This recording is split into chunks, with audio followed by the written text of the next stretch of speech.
On a freezing Christmas night, a billionaire watched a little girl kneel in a dark alley, whispering thanks to God over a piece of discarded bread. She wasn't begging. She wasn't crying. She was preparing to be alone until one quiet act of kindness changed both of their lives forever. Snow fell without sound, the kind that erased footsteps before they could be remembered. 2 streets away, Christmas lights shimmered in shop windows, bright and careless. But the alley behind the old brick buildings remained untouched by celebration, dark, narrow, breathing cold. Alden Cross stood beside his car collar turned up against the wind. He had left the gala early, escaping cameras, donors, and applause that felt heavier than silence.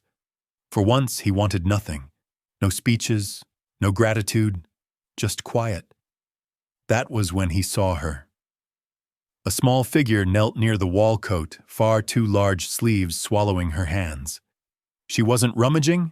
She wasn't asking. She was still perfectly still, like the ground beneath her mattered. In front of her lay a piece of bread, scuffed, broken at one end. The kind people dropped without noticing. The girl folded her hands. Her lips moved. Alden paused, unsure if the city had finally made him imagine things. Then the words reached him, fragile but clear. "Thank you, God, for dinner." The sentence struck him harder than any headline ever had. She bowed her head as if the alley were a church, as if the cold concrete deserved reverence. Her breath formed small white clouds, steady and calm. She wasn't crying. She wasn't begging. That terrified him. Alden took a step forward without meaning to. His shoe splashed softly in a shallow puddle. The girl's head snapped up. Her eyes widened, not with surprise, but with fear practiced enough to arrive instantly. She grabbed the bread, clutched it to her chest, and scrambled backward. Not screaming, not asking for help, just preparing to run. Alden froze, heart pounding. In that moment, he understood something without being told. This child had learned the world did not slow down for small voices. She slipped on the icy pavement, but caught herself quickly as breath-sharp eyes never leaving him. Her body was angled toward escaped knees, bent ready. Alden lifted both hands, slowly, palms open, as if the air itself might shatter if he moved too fast. "I'm not going to hurt you," he said. His voice sounded different than it did in boardrooms, lower, quieter, stripped of certainty. He hated how weak the words felt. He hated that words had ever failed children this often. The girl didn't answer. She studied him the way animals did, not looking at his face for comfort, but scanning his height, his coat, the watch on his wrist. Adult, unknown, risk. Alden stayed where he was. "I'll stay right here," he added carefully. "I won't come closer." Snow gathered on his shoulders. He let it. Seconds passed.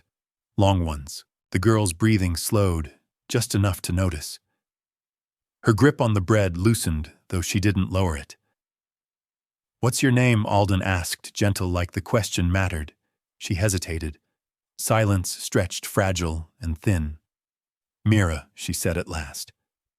Her voice was small but steady, as if she'd learned how to keep it from shaking. "Mira," Alden repeated, making sure he said it right. "I'm Alden." She didn't repeat his name. She didn't need to. "Are you alone?" he asked. Mira glanced down at the bread, then back up at the dark sky between buildings. "Not alone," she said. "God is here." The alley felt colder. Alden swallowed his throat tight. He lowered himself slowly, bending his knees until he was closer to her height, but not close enough to crowd her. "Do you have someone waiting for you?" he asked. A family. Mira's eyes flickered like a light briefly losing power. "I had," she said carefully. "Miss Ilawan." A pause. "She's in heaven now." The words were simple. Too simple. Alden felt something inside him shift, quiet and irreversible. The snow thickened, drifting between them like a curtain neither dared cross. "How long have you been out here?" Alden asked. Mira shrugged, a small motion that said she'd learned time differently than adults. Not long, she said. Just until it's okay. What makes it okay? He asked. She lifted the bread slightly as if presenting proof. This. Alden's chest tightened. The bread looked colder now, harder at the edges. Were you hungry? He asked. Mira nodded once. Honest. No drama. But it's food, she added quickly as if correcting herself. Ms. Elowen said food is something you thank, not complain about. Alden closed his eyes for half a second. He opened them with care. Mira, he said softly, choosing each word like glass. You deserve more than that for dinner. Her brow furrowed, confusion, not resistance. But I said thank you, she replied, so my heart stays warm. That was when Alden knew. This wasn't a child waiting to be saved. This was a child surviving with rules no one should have to learn. He looked past her down the alley toward the glow of Christmas lights that never quite reached this place. There's a diner nearby, he said gently.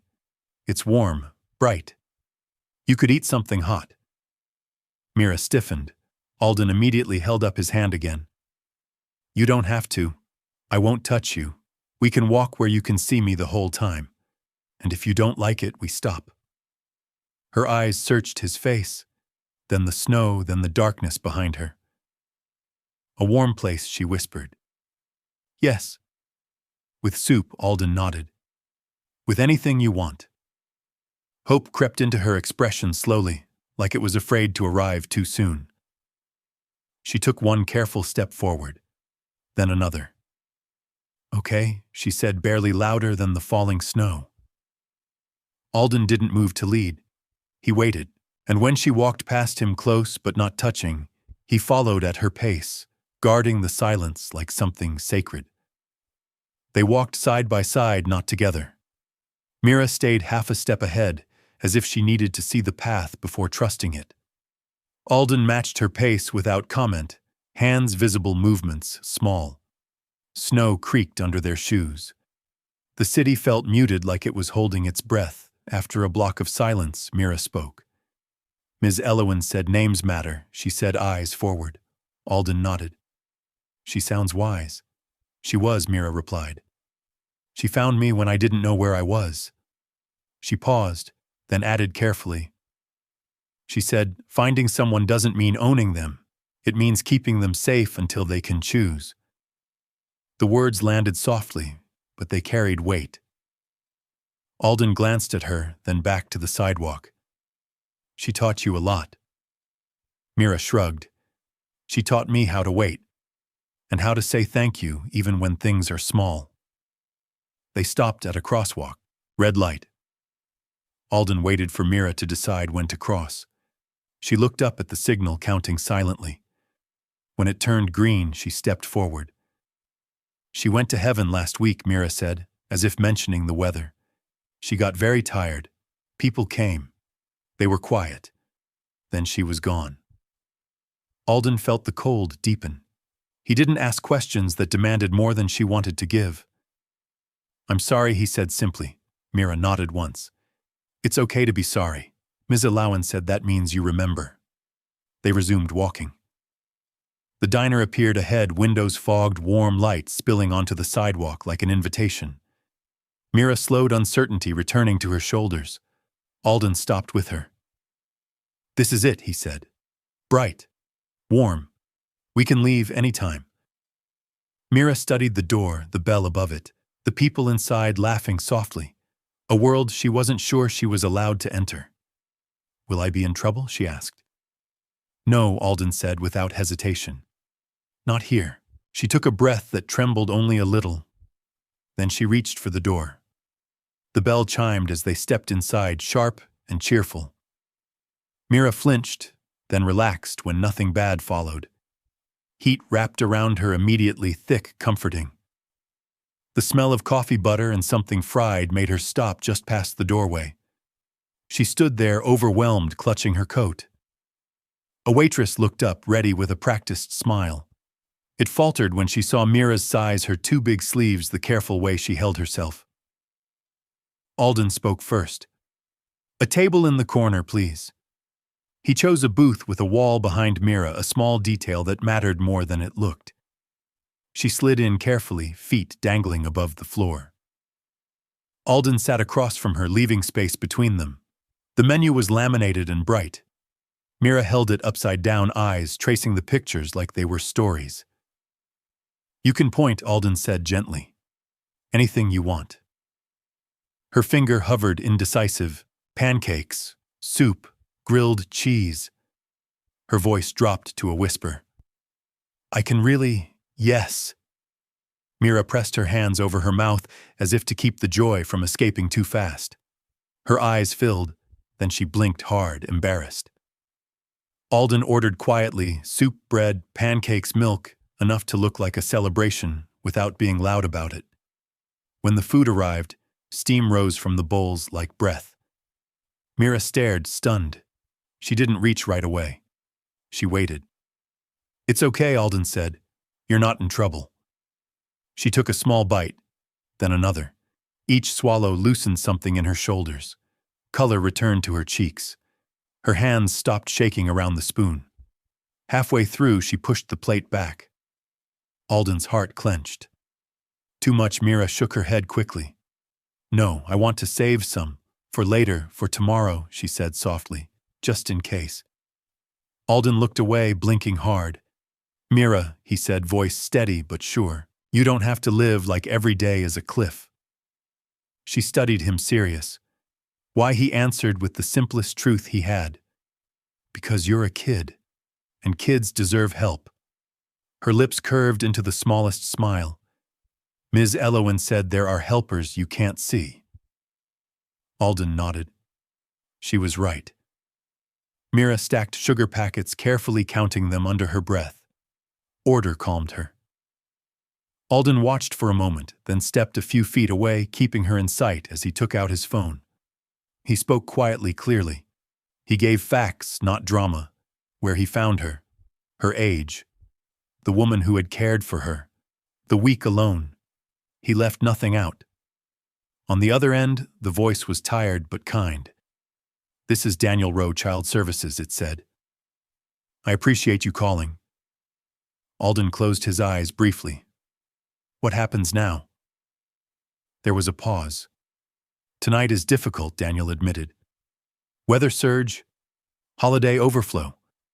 We don't have an immediate placement available." Alden looked back at Mira. She was smiling now, delighted by the fog her breath made on the window. She didn't know words like overflow. She didn't know no room. "What are the options?" Alden asked. "If you're willing," Daniel said carefully, "there is a legal temporary care pathway. Supervised, documented. I would need to verify safety tonight." Alden didn't hesitate. "I'm willing." He ended the call and turned back just as Mira slid out of the booth, walking toward him with small, careful steps. "Are we in trouble?" she asked, clutching her coat. Alden crouched immediately, eyes level with hers. "No, not at all." He chose each word slowly. "There isn't a place ready for you tonight, but I can make sure you're warm and safe until the helpers figure things out. Only if that's okay with you." Mira thought, hard eyelids heavy with tiredness. "With blankets?" she asked. "Yes." She nodded. "Okay." Then after a beat she added, "But don't leave." Alden swallowed. "I won't." Outside, snow fell quietly. The city didn't notice a small life being rerouted from nowhere to somewhere. But Alden did. And tonight, that was enough. Mira's eyelids grew heavy between spoonfuls. She fought it at first, blinking hard, as if sleep were something that might cost her later. The diner hummed softly, plates clinking, a radio murmuring a holiday song too far away to feel festive. Warmth pressed in from every side. She yawned and froze, embarrassed. Alden smiled gently. "You can rest," he said. "Nothing bad happens if you rest here." She studied him, suspicious of comfort. Then she nodded once permission granted by her own careful rules. Her chin dipped. The spoon paused mid-air. Alden slid the bowl back slightly so it wouldn't spill. Mira leaned against the booth, still clutching her coat. In her sleep, her fingers curled as if holding something invisible. Alden reached for the piece of bread wrapped in a napkin, her first dinner. He moved slowly, careful not to startle her even in dreams. The moment his fingers touched it, Mira flinched. "Tomorrow," she whispered, "just in case." Alden stopped breathing. He left the bread exactly where it was. Minutes later, Daniel Rowe arrived. No uniform, no clipboard first. He approached like a human being, not a system. He crouched beside the booth and spoke softly, introducing himself to Mira, even though she slept. "She's 5, Daniel asked quietly. "Yes," Alden said. Daniel nodded, observing without judgment the careful eating, the saved food, the tension that never fully left her shoulders. "You did the right thing calling," he said. "Tonight will be temporary. Safe. Legal."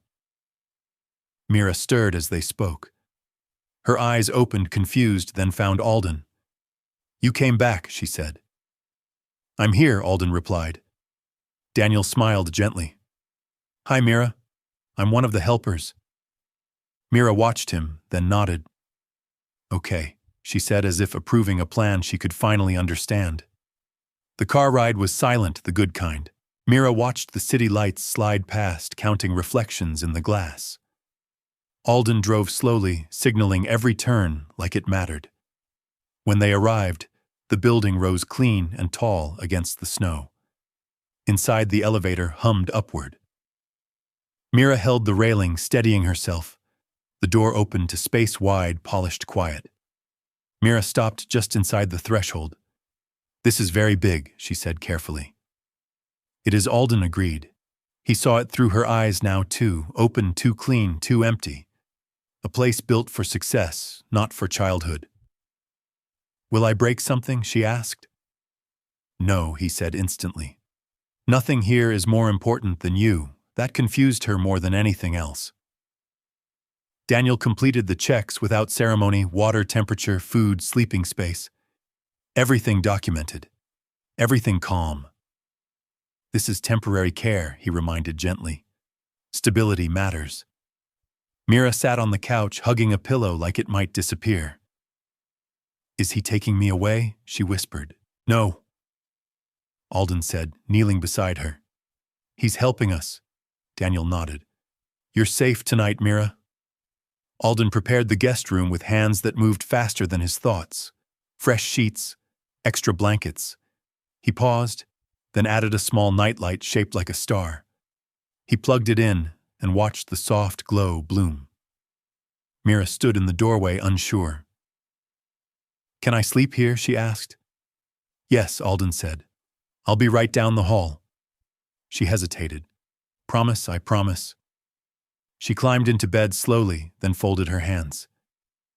"Thank you," she whispered to Alden, to the room, to something older than both of them.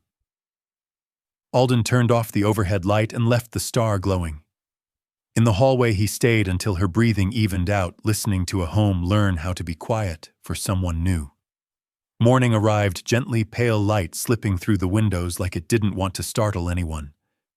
Mira woke with a sharp inhale, the old panic rising. Then she saw the star. She exhaled. Alden appeared at the doorway, careful not to rush.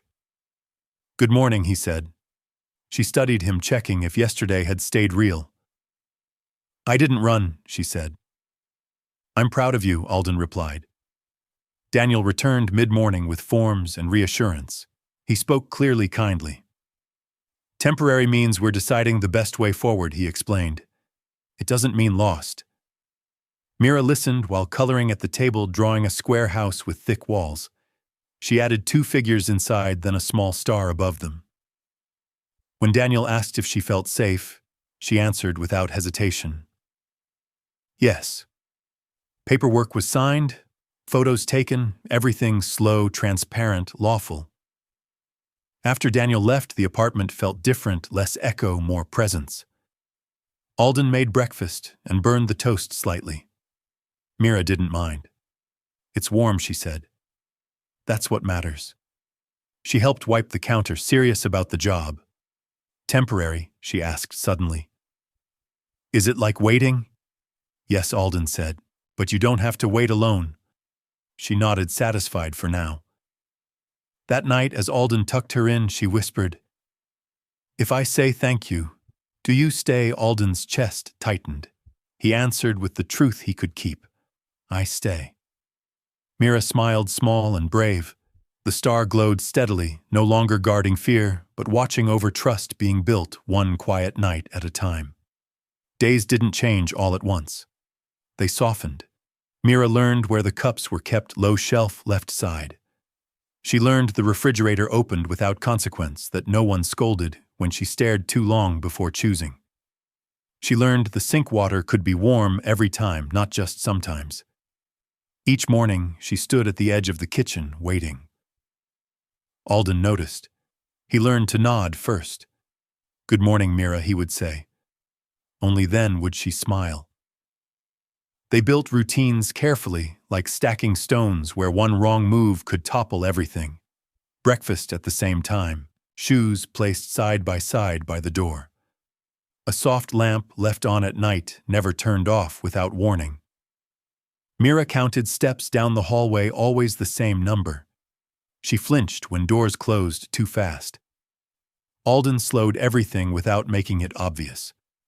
One afternoon, while Alden worked quietly at the table, Mira sat coloring nearby. She paused, crayon hovering. "Is this okay?" she asked. "Yes," he said. She drew a thick line. Waited. Now yes. The line became a wall around a square house.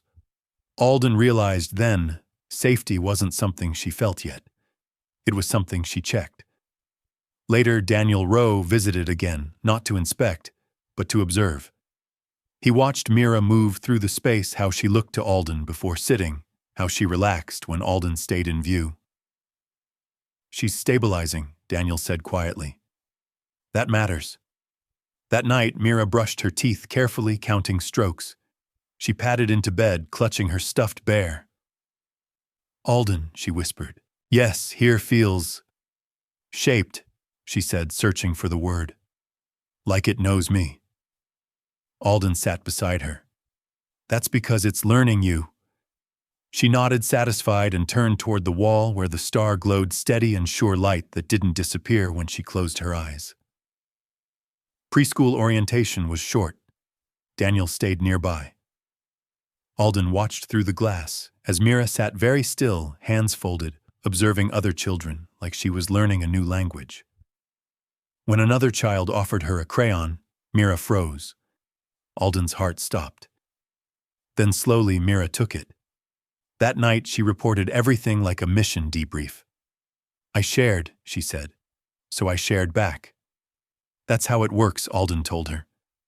She brushed her teeth, then lingered in the doorway, toothbrush dangling from her fingers. "Alden," she whispered, voice barely there. "If I'm good, can I stay?" The question landed heavy and quiet.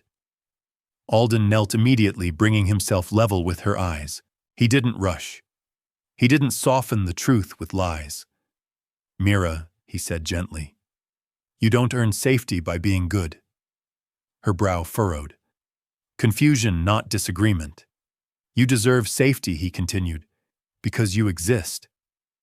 She considered that slowly, like learning a new rule of gravity. "Even when I'm scared. Especially then." She nodded, absorbing it piece by piece. Later, while Mira slept, Alden spoke with Clara Vaughn for the first time. The call was calm, precise. "We proceed carefully," Clara said. "Everything documented, everything lawful." "I don't want her future decided by surprise," Alden replied. "Good," Clara said. "Neither does the court." Mira woke briefly that night, disoriented. Alden was there before panic could take shape. "You didn't leave," she said. "I'm here." She reached out, not gripping, just touching the edge of his sleeve. A test. A check. Satisfied, she turned over and slept. In the quiet, Alden understood something essential. Temporary care wasn't about time. It was about trust, holding long enough to grow roots.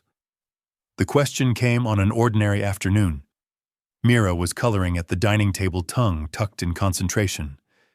She looked up suddenly, as if the thought had been waiting for the right moment. "Alden," she said, "why do you help me?" He paused. He didn't want to give an answer too big for her to carry. "Because you needed help," he said. She frowned, thinking. "Lots of kids need help." "That's true." She tapped her crayon, then said softly, "But you kept me." The words tightened his chest. "Mira," he began, "this started as temporary." "I know," she said quickly, Daniel said. She drew a careful line, then stopped. "Temporary feels long." "Yes," Alden admitted. "It does." She looked at him, eyes searching. "If I had to go, would you be sad?" "Yes," he answered without hesitation. Her eyes widened slightly, surprised by how fast that came.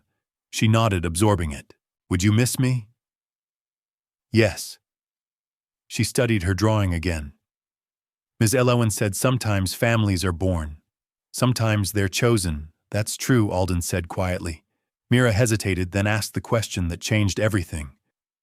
"Can people choose again?" Silence settled, not empty, but full. "Yes," Alden said carefully. "If everyone agrees. If it's safe. If it's done the right way."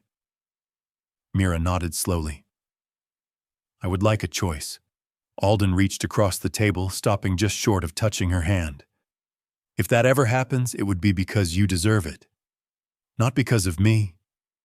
She smiled, small and sure. "Miss Elowen would like you." That night, Alden stood in the hallway outside her room, listening to her steady breathing. Mira wasn't lost anymore. And Alden knew whatever came next, he would not let her be. Trouble didn't arrive like a storm. It arrived like someone who believed they belonged. It was a Saturday, quiet, pale, organized. Alden was in the kitchen flipping pancakes with the kind of focus he used to reserve for board meetings, except this time the stakes were smaller and somehow heavier. Mira sat on her stool, hair slightly messy, bare, tucked under one arm, watching the batter bubble like it was a science experiment. She didn't rush him anymore. She didn't ask permission for every breath, but she still listened for changes. Always. The call came from building security, gentle and professional. "Mr. Cross, there's a woman at the front desk asking for you," the guard said. "She says it's about the child." Alden didn't let his face change. Not in front of Mira. He turned off the stove, wiped his hands, and crouched beside her. "Hey," he said softly. "I'm going to step downstairs for a minute. Daniel Rowe is on his way too." Mira's fingers tightened around her bear's ear. "Is it a paper day?" Alden nodded. "Yes, but it's a calm paper day." She watched his eyes, carefully searching for cracks. "You come back?" "I always come back." He said the words steady enough to hold. Clara Vaughn arrived within minutes, coat buttoned, expression composed. She didn't greet Alden with drama, only with readiness. "Security called you too," Alden said. Clara nodded. "I'm here because we keep things clean and legal." They rode the elevator down in silence, the kind that didn't panic, the kind that planned. In the lobby, the woman stood near the front desk as if she'd chosen the spot on purpose, public enough to look reasonable, controlled enough to feel powerful. She was well-dressed, hair neat, posture straight. Her eyes scanned the marble and glass like she was measuring value. When she saw Alden, her expression sharpened into something like relief. "You," she said. "You're Alden Cross." Clara stepped half a pace forward. "State your name and purpose, please." The woman's gaze flicked to Clara, then back to Alden. "Talia Hart," she said. "I'm Mira's mother." The word mother did not ring like warmth. It rang like a claim. Alden kept his voice even. "Daniel Rowe is the assigned caseworker. Any claim like that goes through him." Talia exhaled, impatient but careful not to raise her voice. "I didn't come to argue. I came to settle this. I heard there's paperwork. Temporary care." Clara's tone was crisp but not cruel. "There is a legal process. It exists to protect the child. I'm not here to hurt anyone," Talia said, palms up, rehearsed calm. "I just want this handled efficiently." Alden studied her face for a hint of concern that reached beyond herself. "Have you asked how she's doing?" he asked quietly.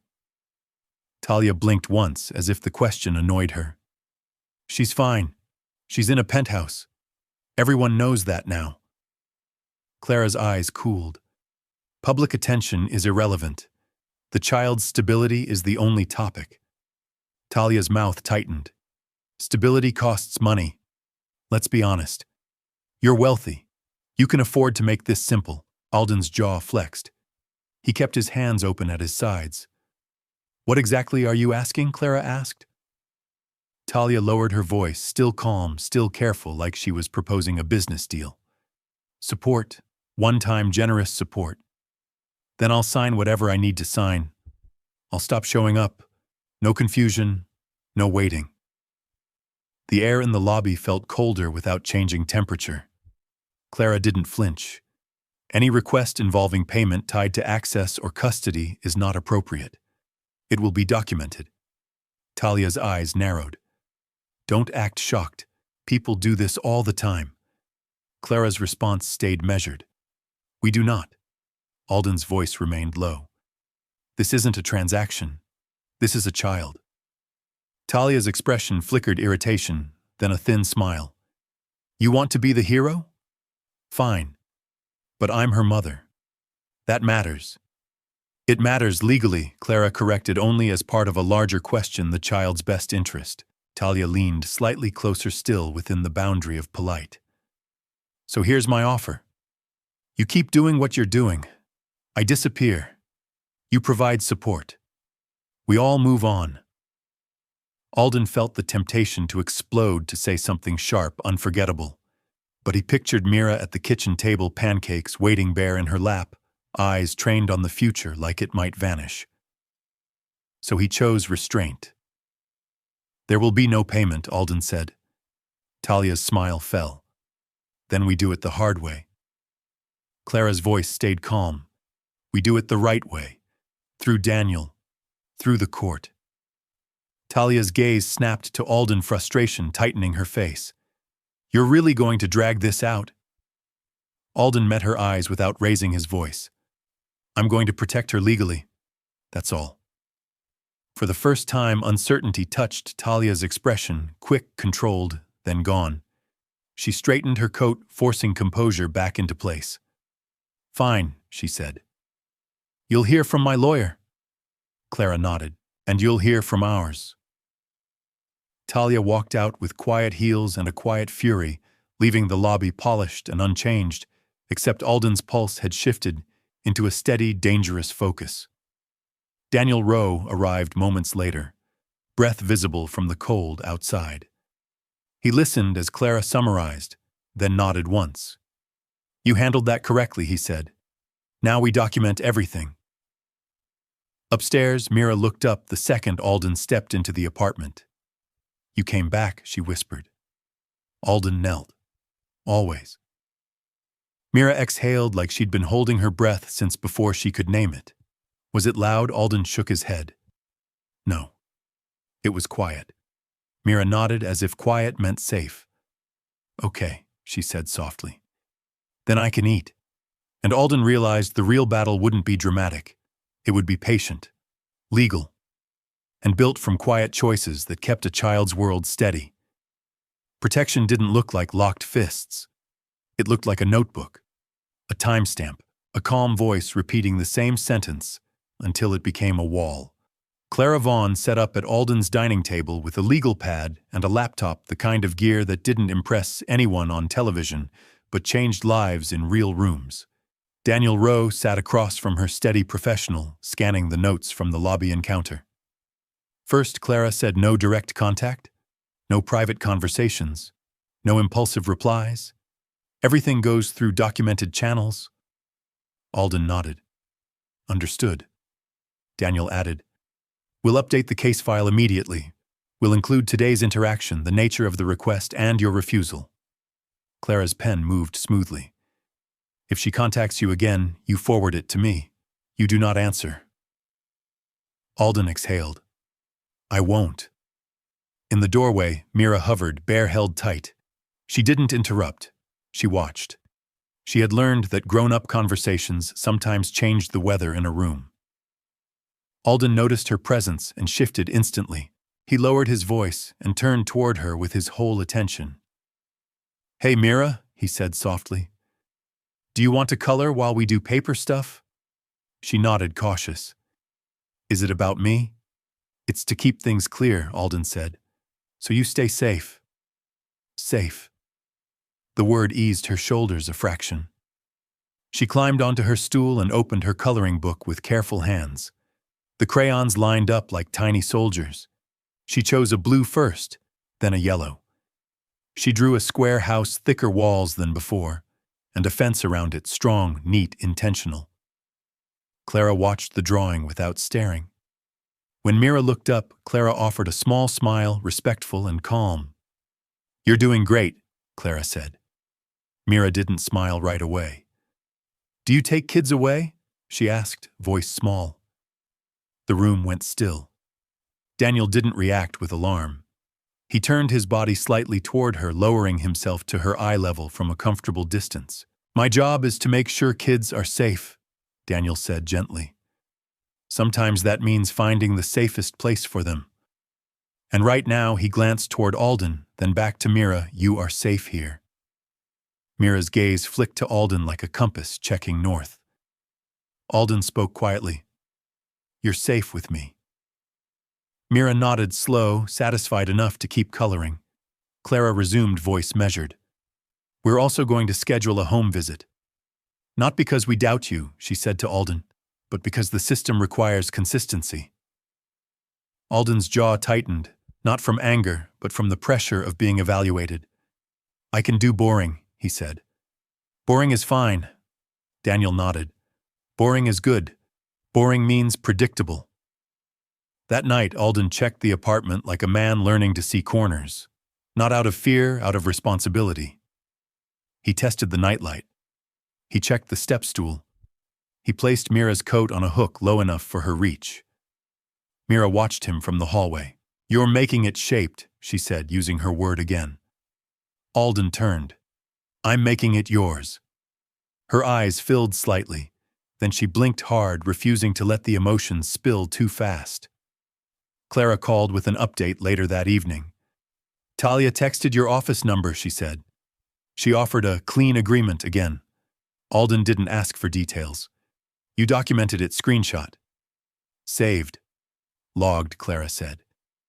"We're proceeding with the proper filings." Alden looked down the hallway toward Mira's closed door. A small drawing was taped beside it, house fence star above. "I don't want her to feel surprised," he said quietly. "She won't," Clara replied. "We'll do this slowly." In Mira's room, Alden sat beside her bed as she hugged her bear. The star nightlight painted soft shapes on the wall. "Is tomorrow a paper day?" she whispered. "Yes," Alden said, "but it will be quiet." She considered that, then asked the question like a test she needed answered. "If someone says, 'I can't stay,' do I have to go?" Alden didn't promise what he couldn't control, but he didn't leave her empty-handed either. "No one decides your life with loudness," he said gently. "They decide it with facts and care, and what keeps you safe. And I'm here for that." Mira's voice softened. "So, I just have to be me?" "Yes," Alden said. "You just have to be you." She nodded, relief loosening her face. Before she fell asleep, Mira reached into the small pouch on her bear and pulled out a folded napkin. Inside was a tiny piece of bread, dried but carefully kept. Alden's breath caught. "You still have it," he whispered. Mira looked up, serious. "It was my first dinner," she said. "I keep it so I remember, and so I don't forget to say thank you." Alden's eyes burned. "You can keep it," he said, voice steady. "Always." Mira tucked it back like treasure, then closed her eyes. Alden sat in the quiet afterward and understood the truth. Boundaries weren't distance. They were love with paperwork. The courthouse wasn't grand. It wasn't built to inspire. It was built to function clean lines, muted voices, the kind of room where emotions were allowed, but never permitted to drive the steering wheel. Alden arrived early with Clara. Daniel met them at the entrance with a folder and a calm expression.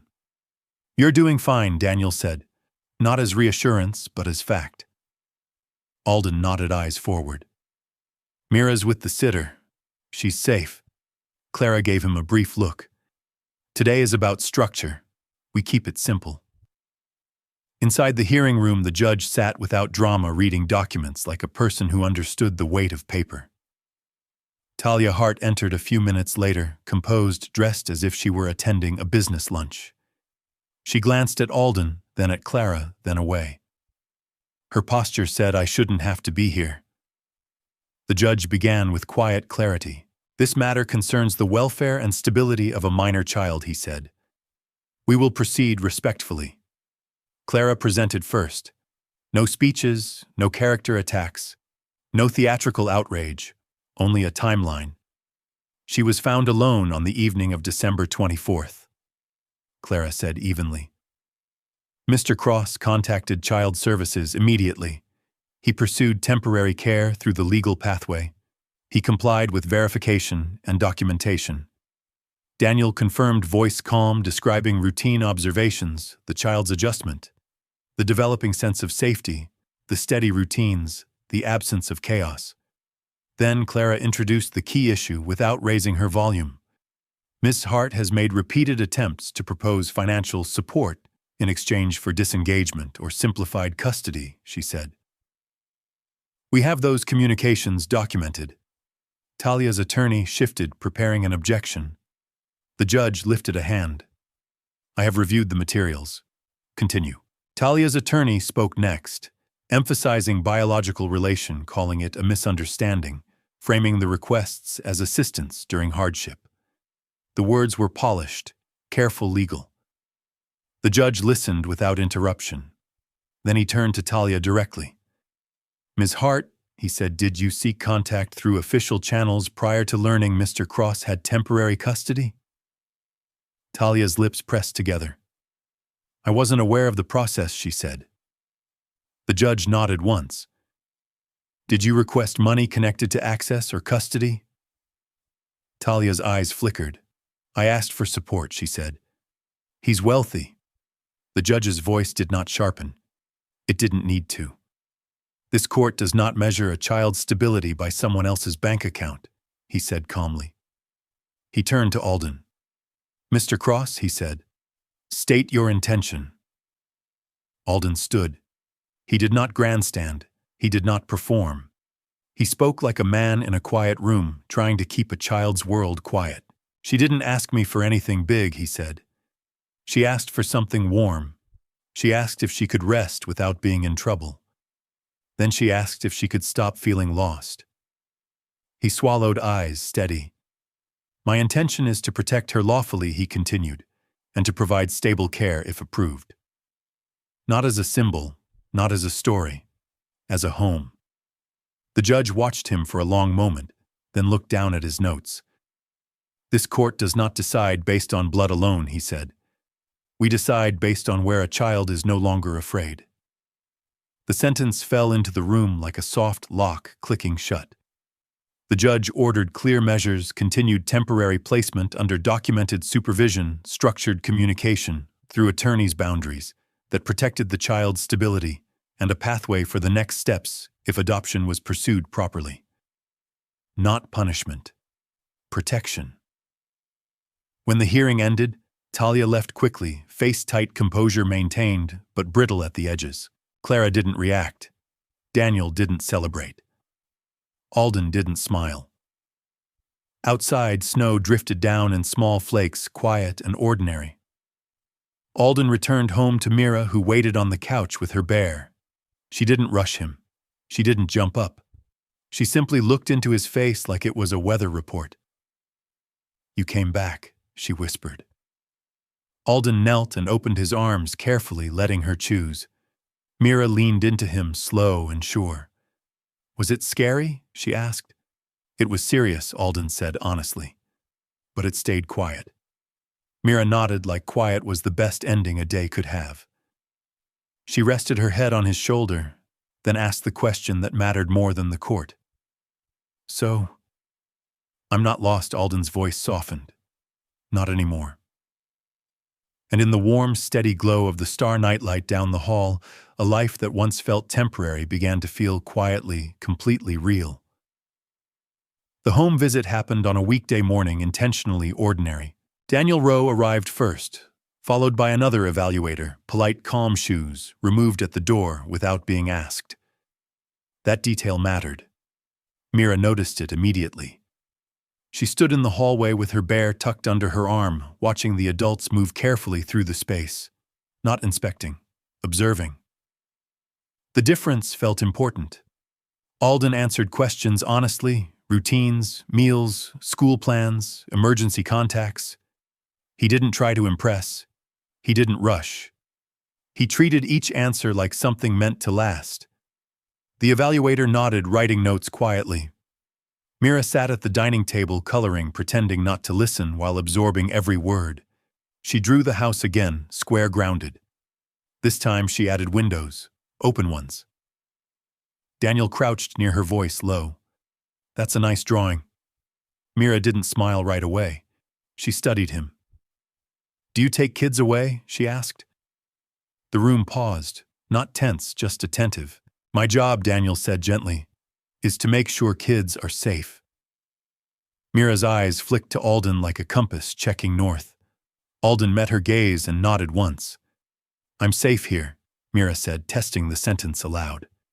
Daniel smiled. I can see that. The evaluator noticed the way Mira relaxed, after that shoulders lowering crayon strokes smoothing. She wrote something down, not judgment, but recognition. After the walkthrough, Daniel pulled Alden aside near the window.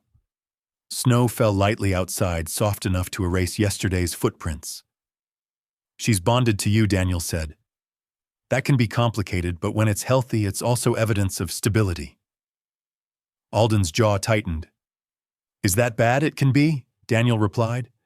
But here it's consistent, predictable. That matters. In the kitchen, Mira lined up her crayons again, careful and exact. She watched Alden return, reading his face. Paper day, she asked. Yes, Alden said, and it went well. She nodded, then surprised him by saying, Boring is good. He smiled. It really is. That night, Alden checked the star nightlight before bed. Mira watched from under the blanket, eyes heavy. Tomorrow will be quiet, she asked. Yes. Satisfied, she turned toward the wall, breathing steady. For the first time, the apartment didn't feel like it was holding its breath. Mira waited until the evaluator returned before she did it. She had been quiet all morning, humming to herself, drawing flowers inside the fence she always drew. When Daniel and the evaluator sat back down at the table, Mira slid off her stool and walked toward them, bear pressed to her side. She reached into the small pouch stitched onto the bear's back and pulled out a folded napkin. Alden's heart stuttered. Inside the napkin was the dried piece of bread, small, brittle, handled with reverence. This was my first dinner, Mira said, voice steady. The one God gave me. No one rushed her. No one interrupted. The evaluator leaned forward slightly, careful not to crowd her. Why do you keep it? Mira thought hard. So I remember I can live, she said. And so I don't forget to say thank you. The room felt fuller, like something essential had been placed on the table. Daniel nodded slowly. That makes sense. Alden swallowed. I didn't know she still had it. Mira looked up at him, serious. You said I could keep things. Alden's voice softened. You can. She folded the napkin carefully and returned it to the pouch, then climbed back onto her stool like she had completed a task. After the visit ended, Daniel lingered by the door. If you pursue adoption, he said quietly to Alden, the next steps are clear. Training, background checks, references. I'll guide you. Alden didn't hesitate. I want to be ready, he said, not rushed. Daniel searched his face, then nodded. That's the right reason. That night, Mira brought Alden a drawing from preschool, 2 figures, a house, a star. A new shape appeared beside them, small and round. That's me being brave, she explained. Alden knelt and hugged her, not tight, not sudden, just enough. You are brave, he said. Every day, she whispered, even when I'm scared. She slept faster that night, the star glowing steady above her. Alden sat alone afterward, understanding something quietly terrifying and beautiful. He wasn't saving her. She was teaching him how to stay. The question came again, softer this time. Mira was brushing her teeth, standing on the stool, foam on her lips. She looked at Alden through the mirror. If I get adopted, she asked carefully, do I become yours? Alden felt the weight of the word yours. Ownership wasn't what he wanted for her. He rinsed his hands and knelt beside her. You become family, he said. Not a thing, not a prize. Mira nodded slowly. Family comes back, she said, repeating a rule she was building. Yes, Alden said. Family comes back. Later that evening, Alden spoke with Clara Vaughn again. They sat at the dining table, forms spread neatly between them. This will take time, Clara said. Training, evaluations, pressure.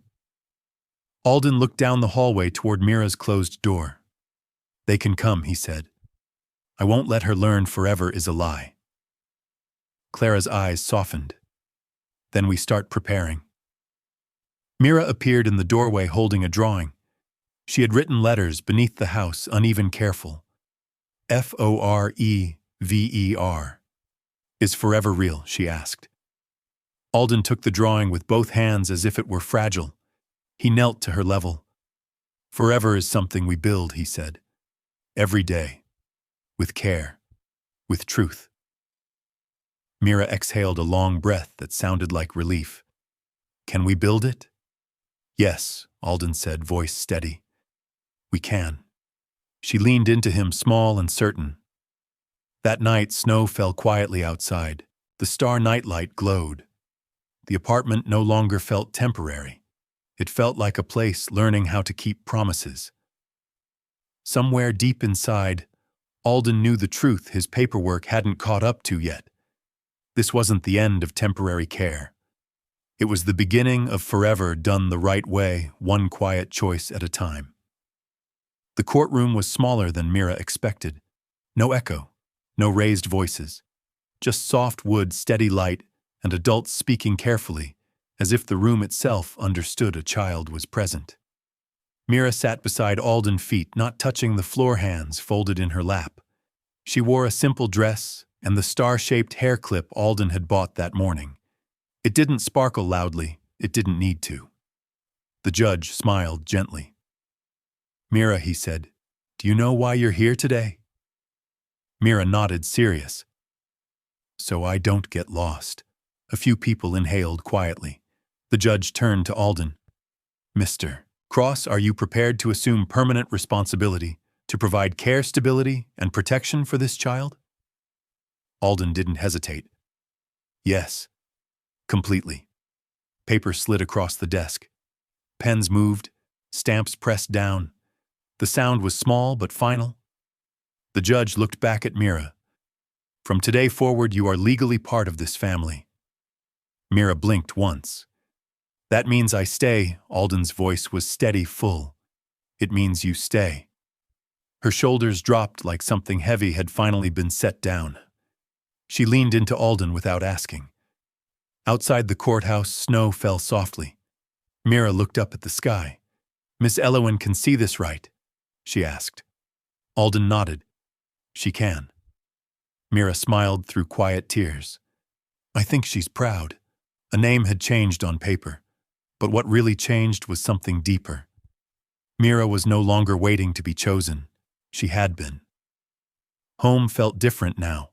Not bigger, not richer, quieter. Mira kicked off her shoes and ran down the hallway, laughter echoing without fear of being told to stop. She stopped in front of the wall where her drawings hung. That's us, she said, pointing to one with the house, the fence, and the star above. Yes, Alden said, that's us. That night they had pancakes for dinner. Mira's favorite rule-breaking joy. She ate without saving half, without watching the door. Halfway through, she paused. Alden, yes. If I get scared again, will you still be here? Alden met her eyes. Yes. Satisfied, she nodded and kept eating. Later, tucked into bed, Mira hugged her bear and stared at the glowing star nightlight. Do I belong now? She whispered. Alden sat beside her, brushing hair from her face. You always did. You just didn't know it yet. Mira smiled, wide, unguarded. Okay, she said. Then I'll sleep. As her breathing slowed, Alden stayed listening, not for fear, but for peace. Outside, the city kept moving. Inside, a child slept without counting exits. This was what forever looked like. Christmas morning arrived quietly. No cameras, no speeches, just soft light through the windows and the smell of pancakes warming the kitchen. Mira woke before the alarm. She sat up, waiting for the old feeling, the question of, where am I, the need to listen for footsteps. It didn't come. Instead, there was the steady glow of the star and the sound of movement down the hall. She smiled. In the kitchen, Alden flipped pancakes with serious concentration. Mira climbed onto her stool. You knew it was me, she said. I always know, Alden replied. After breakfast, Alden brought out a small box. Inside was a simple glass star. For the tree, he said, and for us. Mira held it up to the window. Light scattered across the wall. Stars everywhere, she whispered. Miss Elowen can see this. They hung it low where Mira could reach any time. Later, Mira drew one last picture, the alley from the beginning. Dark bricks, cold ground, a tiny girl kneeling with bread. But this time behind her, there was light. Why did you draw that place again? Alden asked softly. So I remember how far I came, Mira said. At bedtime, Mira looked up at him, eyes heavy. If I say thank you, she asked, do you stay? Alden smiled, eyes shining. I stay even if you don't. Mira smiled back. Okay, then thank you anyway. The star glowed steadily, no longer guarding a frightened child, but watching over a home. Forever didn't arrive loudly. It arrived gently. And it stayed.